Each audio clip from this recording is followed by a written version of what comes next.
This video will go through the key concepts of Unit 1.3, Business Objectives, in less than 10 minutes. The first concept we will look at are mission statements and vision statements. Now, all organizations have these two types of statements, and we'll start with mission statement. Mission statements are effectively declarations of the organization's purpose. In other words, what they do and why they exist. A well-crafted mission statement can help communicate the core values of the business and highlight their primary goals. By contrast, vision statements outline the longer-term aspirations of an organization, describing who the organization wants to become or what it hopes to achieve in the future. So these vision statements can be a source of motivation for employees by showing the desired future state of the firm. Underpinning the mission and vision statement of a business are objectives. Objectives can be best defined as what a firm wants to achieve. Now, these objectives can be classified into short-term, medium-term, and long-term objectives. We can further break down these objectives into strategic and tactical objectives. When we refer to strategic objectives, we're talking about objectives that are longer term in nature. So these are objectives that aim to help guide the overall direction of the business. For example, a firm might want to expand overseas. That's an example of a strategic objective.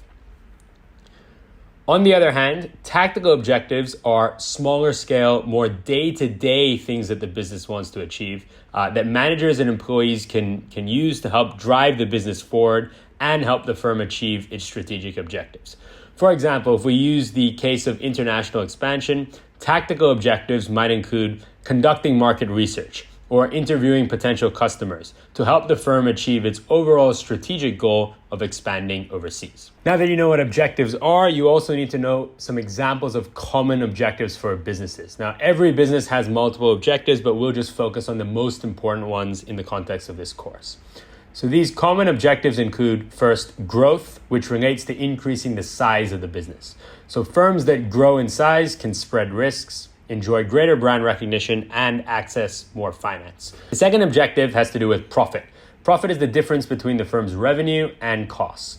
This is probably the most important objective for a lot of businesses as it determines whether they survive as an organization or not. The third one is increasing shareholder value. Now, this relates to how valuable the business is to its owners. The value of the organization, and hence the value of the shares of the business that shareholders own, can go up when the firm grows due to increased revenues or increased profits. So this objective is very much linked to the first two that we have discussed. Finally, we have ethical objectives. Now, these ethical objectives essentially are moral and ethical goals for the business that typically relate to some form of social or environmental factor. So some examples include ensuring employees are treated fairly, protecting the environment, or investing in the local community. These ethical objectives can lead to an improved reputation for a business, but also leads to higher costs. Remember that while all firms have multiple objectives, the relative importance of each objective will differ on a firm-by-firm basis. So as an example, some firms will place a greater importance on profit and growth, while others might be more focused on ethical objectives. As you learn more content, you will find that the different topics in the BM syllabus are not totally separate from one another, and a lot of the concepts are actually linked. Strong students will start to try and find a link between these different topics, such as how the type of business entity will influence what objectives are most important to that particular business. Finally, corporate social responsibility refers to an organization's obligation towards internal and external stakeholders.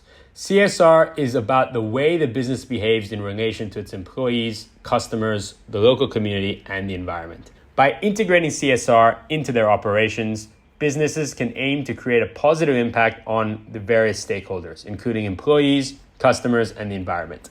CSR can not only enhance a company's reputation, but it can also lead to customer loyalty and employee satisfaction, as many people want to buy from or work for a company that cares more about just profits.